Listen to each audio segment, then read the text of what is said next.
How to sign in Microsoft 365. Hi everyone, welcome back to the channel. This is Rose and without further ado, let's begin. First, launch a web browser on your device. Now search for Office 365 or simply MS 365 login and press enter on your keyboard. Then you will land on this results section where you get plenty of links. So you simply need to click on the first link of Microsoft 365 login, which is the official website link. So click to open it. Now you will land on the official interface of Microsoft 365.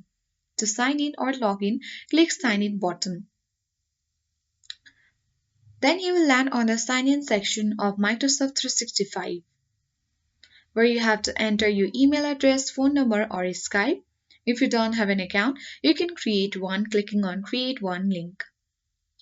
And after that, here are variety other sign-in option as well. Simply click on it. You can use face, fingerprint, PIN, or security key, sign in with GitHub, or sign in to an organization.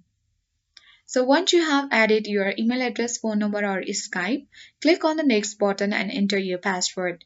By following the on-screen prompts, you will successfully sign in to your Microsoft 365 account. So that's all for today. I hope this guide worked. And if you are new to our channel, hit the like button and subscribe for more updates. Thanks for watching and I'll see you in the next video.